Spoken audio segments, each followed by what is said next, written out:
What's going on, guys? It's Greg here, aka NYPrepper. It is Sunday, June 1st, 2025, and I have a major emergency alert to share with you guys.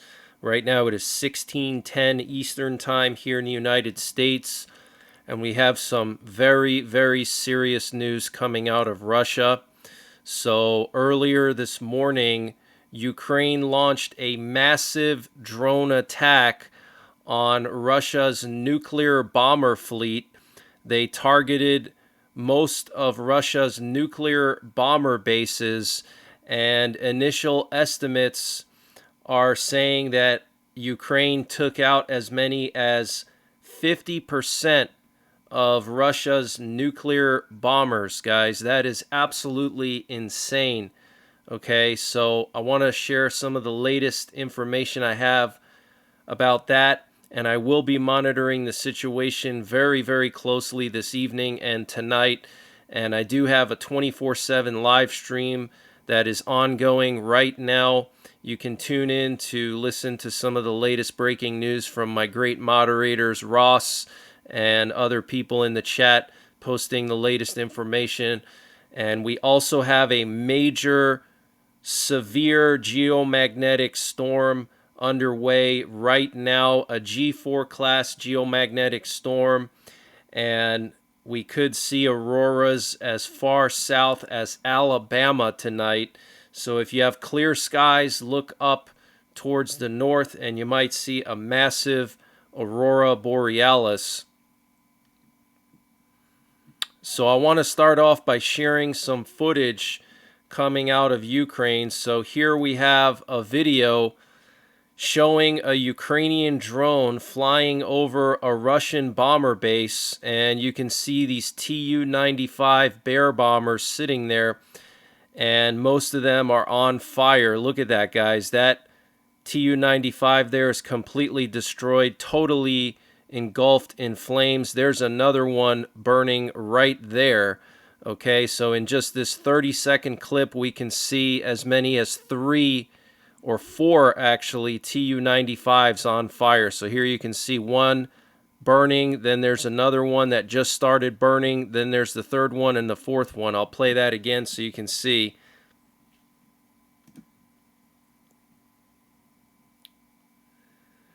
Okay, so there you can see all the smoke. This is historic breaking news. This is why we prepare. Remember how many times I've told you that SHTF happens when you're not ready, okay? So you always have to be ready for the unexpected, or you have to expect the unexpected, okay? You have to constantly be ready and aware, because bad things happen when you least expect it, okay? Nobody was expecting this to happen. This was just totally out of the blue, all right? And I think this is the reason why we heard all those high priority nuclear codes earlier this week. On Wednesday, we heard 57 Skymaster messages on Wednesday afternoon and Wednesday night, and we were covering that live here on the NYPrepper channel all day on Wednesday. Okay, 57 Skymaster messages. These are the highest priority nuclear codes right before the emergency war order, which is the actual order from the president to launch nukes. Okay, and we're getting reports now from Axios that the Ukrainians notified the Trump administration ahead of time before they were going to do this. So I think maybe earlier in the week, the Ukrainians told the Trump administration what they were going to do shortly after Trump was really pissed off and he was saying all those things about Russia, how he was disappointed in Putin and he thinks Putin is completely crazy and all these things. And then we heard those Skymaster messages because maybe the U.S. was anticipating that Ukraine was going to do this maybe Wednesday or Thursday, and then nothing happened, and then boom, suddenly now on Sunday morning they do this, okay? So this is very, very serious, guys. As many as 50% of Russia's nuclear bomber fleet has been destroyed, okay? This could be, well, it's not that it could be, it is justification for Russia to use nuclear weapons against Ukraine, okay? In Russia's nuclear weapons doctrine, it clearly says if there's any big attack on their nuclear bases, whether it's conventional or unconventional, any attack on their nuclear forces is justification for using nuclear weapons. Now, it could happen tonight, it could happen tomorrow, it could happen next week. Okay, we don't know, but there will definitely be some kind of massive response after this, okay? Whether it's going to be conventional or nuclear, it's hard to say, but Russia's definitely going to respond. So please make sure you finalize any last-minute preps. Make sure you have a bug-out bag. Make sure you have a fallout shelter you can get to. If you don't know what's considered a good fallout shelter, check out my nuclear war survival videos. I've done over 40 videos on nuclear war survival, how to find an improvised fallout shelter. Okay, if you don't have one in your area, the basement of your house is going to be the safest place to be in, practical terms, okay, because most people are not going to have time to run out and find a shelter. But if you live in an urban area, there's a lot of buildings and structures you can use as a fallout shelter. Parking garages, metro stations, the basement of your apartment. You generally want to be underground, or if you're in a apartment building, you want to be in the middle floors of the building, because the fallout is going to settle on the roof and it's going to settle on the ground. So you don't want to be too low in the building, because then the radiation will be coming at you from the ground, and you don't want to be at the top of the building because the radiation will be penetrating through the roof. So you want, like, if there's like a 5-floor apartment building, you want to be probably in the 3rd floor, okay? So Ukrainian media is reporting that more than 40 Russian military aircraft are on fire, and this was the result of a special operation by the Security Service of Ukraine, the SBU. So this wasn't the Ukrainian military that did this. This was the Ukrainian Special Services, okay? And we're hearing that Russia wants to strike with the Oreshnik, and an urgent meeting is currently being held in the Kremlin, all right, where they're going to be making a decision on how to respond. So they're holding a meeting right now in the Kremlin, okay? Here's another video. You can see this drone flying really low over these Tu-95s, and you can see them burning, and then you can see one actually getting hit right here. Check this out. Kaboom. Look at that. Wow. That is just absolutely insane, okay? Let me just get back to the beginning of this. Wow, look at that. See one burning there, and then you can see one getting hit right there. And we're hearing that Ukraine hit the Belaya Air Base, the Olenya Air Base, the Diaghilevo Air Base, and the Ivanovo Air Base.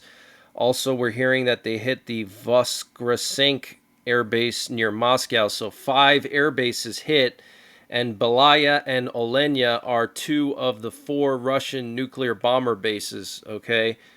So we're hearing that $7 billion worth of damage occurred because of cheap hobby drones, okay? And the way that they did this attack was they had small drones like, DJI drones, like typical drones that you can buy on Amazon, and they tied explosives to them and they hid them inside of semi-trucks inside of Russian territory. And then these semi-trucks opened up somewhere, and the drones flew out of the semi-trucks and flew towards these bombers. Wow. So this shows extreme innovation on the part of Ukraine. Okay, look at how Ukraine is able to pull off these attacks. I mean, this is just super clever. And also, this shows how poor Russia's security is, okay? They should have ways to detect drones coming towards their bomber bases, especially because the Ukrainians use so many drones against them. This is terrible, okay? This shows a huge weakness in Russia's security. And we're also hearing that Russia's Tu-160 supersonic bombers were also hit at the Belaya Air Base. Okay, now the Tu-160s are Russia's most expensive, most advanced, top-of-the-line nuclear bomber. That would be like if Mexico attacked the Whiteman Air Force Base where we have our stealth bombers and took out some of our stealth bombers and took out our B-52s in Barksdale and in Minot. Okay, could you imagine if Mexico took out half of our B-52s and some of our B-2s? Could you imagine that? So that's basically what happened, okay? And here we have another video showing this Ukrainian drone about to land on this Tu-95. You can see the red star on the wing, identifying it as a Russian bomber, the red Soviet star, which interestingly Russia still has on all their equipment. They still use the Soviet star, okay, the red star. But look at this. This drone is just hovering over this Tu-95. Nobody's trying to shoot it down. There's no electronic warfare trying to jam it. And it just slowly lands right onto the wing of this Tu-95. Look at this. And then the picture just stops, okay? And then here we have some footage showing Russian soldiers commenting on the destruction. Okay, this looks like the initial security forces that were deployed to respond. Okay, this is a Russian soldier. You can see how young he is, and he just showed up to the site, and you can see everything just burning. Look at that. That is just absolutely insane. It's clearly some kind of fuel is burning because you have that thick black smoke. Okay, but this is just insane news, guys. Please make sure you have a fallout shelter. Please make sure you have a bug out bag. This is very, very serious. This could be the moment that we've been anticipating since the war started. Russia using nuclear weapons against Ukraine, mushroom clouds over Ukraine. It could happen as soon as tonight. Okay, so please get prepared. Okay, this is not a joke. This is very, very serious. This is not entertainment. Okay, this is the real world. And here you can see a closer shot of these bombers burning. Absolutely insane. And here we have some more smoke on the horizon. Somewhere in Russia, near one of these bases, you can see massive plumes of smoke. Look at this, guys. I mean, this is insane. Look at all that smoke. These are all bombers burning, okay? Absolutely crazy. And we're also hearing that one of Russia's most expensive planes, the A-50 long-range radar plane, is burning at the Ivanovo airfield. So I don't know how many of these A-50s they've taken out, but they've taken out a lot of them so far. And we're also hearing that there was a big fire in the Murmansk region of Russia, which is where the Russian Northern Fleet is located. This is where Russia has most of their nuclear-armed submarines, the Bore-class submarines. And here we have another video coming out of Russia. I don't know exactly where this is. I think this is in actually Murmansk, near the Russian Northern Fleet. Something is burning up there. Okay, in far northern Russia, close to Finland. And right now, there's a massive Ukrainian drone attack underway in various areas of Russia. So Ukraine is now launching a follow-up attack on Russia. This is absolutely insane. And the Ukrainian president confirmed today that the office of the operation was on the territory of Russia, and it was located right next to the FSB department. Okay, so they literally had a secret hide spot or safe house that they were planning this operation inside of Russian territory, and it was located right next to an FSB building somewhere, FSB office, which makes sense because they would want to monitor what the FSB was doing. They probably had some kind of listening devices so they could listen to what the FSB troops or agents were saying inside of the building. If they were like right next to it or across the street, they could set up very specialized listening devices and they could tap into their communications, okay? And Zelensky said that before the operation, they had intelligence information about the preparation of another massive Russian strike on Ukraine. So that's why they did this, okay? Because apparently Russia was planning a massive missile attack on Ukraine. And I was actually reporting on that the last couple of days. If you've been following my updates, I was telling you that Russia had prepared like 40 bombers and 20% of their Tu-95 bombers to strike and conduct like one of the largest attacks ever of the war. Okay, and so this is one of the reasons why Ukraine decided to pull the trigger. And he said a total of 117 drones were used in the operation. And here we have another video. I believe this is coming out of Moscow. I think this is the Voskresensk airfield that was hit. Yeah, this is coming out of Moscow. Look at that. Absolutely crazy, guys. Absolutely insane. Unbelievable. This is history being made. Okay, we are watching history unfolding. And then here's a picture of one of these drones that they used. Okay, looks like just a simple DJI type quadcopter drone, and it had some kind of C4, looks like plastic explosive that either was remotely detonated or they had some kind of pressure switch or some other kind of way of igniting the C4. But this is absolutely insane, and they used semi-trucks, okay? So they had semi-trucks filled with these drones, and they parked them right near the bases, and they opened up the semi-trucks, and these drones flew out and went towards their targets. Absolutely insane. So I'm going to be monitoring the situation the rest of the evening. And you can tune into the 24/7 live stream for continuing updates. And if anything crazy happens, like Russia using nukes, you can bet your butt that I will be live, okay? So download my free app from the Google Play Store and in the Apple Store. I don't know. I don't have an Apple. I don't know where you download Apple apps, but there are links in the description for my free app so I can notify you when things are going down.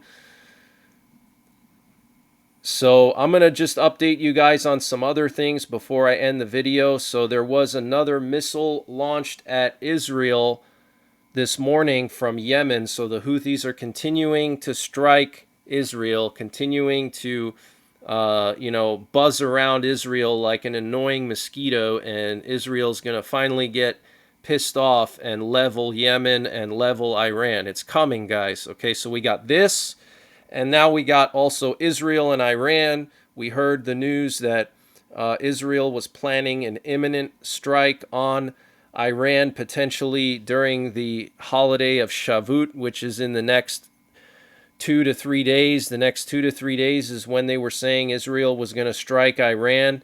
And many Israeli officials were saying that regardless of what kind of deal comes out between the U.S. and Iran, that Israel will strike Iran's nuclear facilities if the deal does not include complete dismantlement of Iran's nuclear facilities, which Iran has already said numerous times. We want sanctions dropped, and we want the right to enrich uranium, okay? They're doubling down on their demands for any kind of a deal, okay? They're basically demanding, these are maximalist demands, okay? They want to continue their nuclear enrichment, and they want sanctions lifted. They're completely nuts, okay? It's not going to happen. Israel's going to strike them. But we already heard that the Israeli ministries, the different agencies in the Israeli government had already had emergency meetings the past few days to prepare for an Iranian retaliation, okay? And now we're hearing that Iran has doubled its weapons-grade uranium in the past 3 months, now enough for 10 bombs, up from 5 in January. The stockpile now stands at 408 kilograms, so that's almost 1,000 pounds of enriched uranium, weapons-grade uranium, double from what it was in January. So that is very bad news. And we're hearing that Russian troops occupied 18 villages in the past week, which is the equivalent of 200 square kilometers of Ukrainian land. This was reported by the German newspaper Bild. Okay, and the Russian army breached a new section of the Ukrainian border in the Sumy region. They took another town over there near Alexandria, and they've already taken several towns in the Sumy region. And Russia could authorize strikes inside of Germany if Ukraine receives and attacks it with German Taurus cruise missiles, State Duma Defense Committee Chairman Andrei Kartopolov said. He said, "We are ready to shoot down the Taurus and to strike the places from where they would be launched and those who would launch them, and if necessary, the places from where they would have been delivered." Wow. And Emmanuel Macron warned China earlier this week at a speech in Singapore, saying that China needs to keep North Korea out of the Ukraine war, or it could cause NATO to come into Asia. Wow.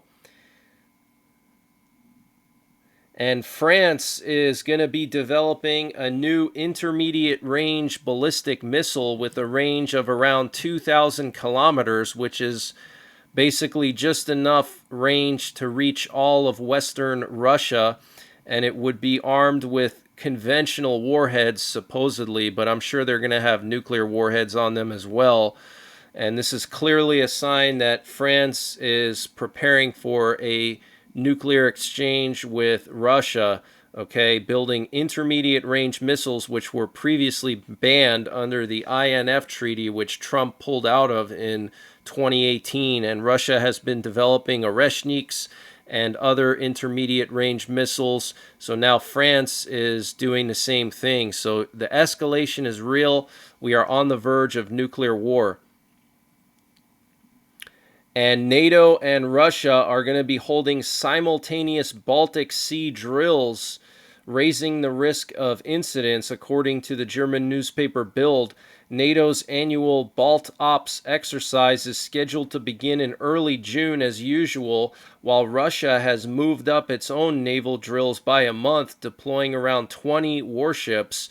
The simultaneous maneuvers raise the likelihood of close encounters between vessels and potential incidents, military analysts said. So we got Russia and NATO holding exercises in the Baltic Sea at the same time. We also have a U.S. aircraft carrier and a Chinese aircraft carrier in the South China Sea right now, okay? And China warned the U.S. it should not play with fire over Taiwan and said it had lodged representations with Washington over comments made by Pentagon Chief Pete Hegseth at a summit in Singapore. So Hegseth said that China is actively training to invade Taiwan, and he warned China that there would be devastating consequences if China attacked Taiwan. And Indian border troops apparently shot and killed a Pakistani man near the Gujarat state international border. India's border force announced they spotted a suspicious person approaching the fence and fired when he refused to stop. And India's defense chief Anil Chauhan finally confirmed for the first time that India lost an unspecified number of fighter jets in clashes with Pakistan earlier in May. And we have some major breaking news coming out of Israel. Israel is preparing for a war with Iran by immediately opening over 10,000 public bomb shelters and increasing the capacity of hospitals. This is being reported by Mariv Online. And the German Chancellor Friedrich Merz will be traveling to D.C. on Thursday to meet with Trump. But if there's a nuclear exchange tonight, all these things go out the window, okay? But that's the latest breaking news that I have. I might be back later on tonight, and if anything happens, obviously I will be live and I'll be monitoring live. Most likely I'll be live later on, just monitoring the situation. So tune into the live stream later, and I'll probably see you there. But just make sure you guys are getting ready. And until the next time, take care, God bless, and don't forget the 3 Ps: prepare, practice, and persevere. And before I continue with the breaking news, I wanted to mention the sponsor for this update, which is My Patriot Supply. Guys, My Patriot Supply has brought back their $200 discount on their 3-month emergency food supply. And to get the discount, you got to go to preparewithnyprepper.com, and the link is in the description below this video. That's preparewithnyprepper.com to get $200 off the My Patriot Supply 3-month emergency food supply. This is freeze-dried food, so it has a 25-year shelf life, and it's all packed within 6 rugged, watertight buckets, so it doesn't take up a lot of space. You can easily fit this in a small closet in a studio apartment. And the food has all of your essential vitamins and minerals and up to 2,000 calories per day. So use the link preparewithnyprepper.com to get the My Patriot Supply 3-month emergency food supply, 25-year shelf life for just $500. That's $200 off their normal price. So use the link in the description below this video.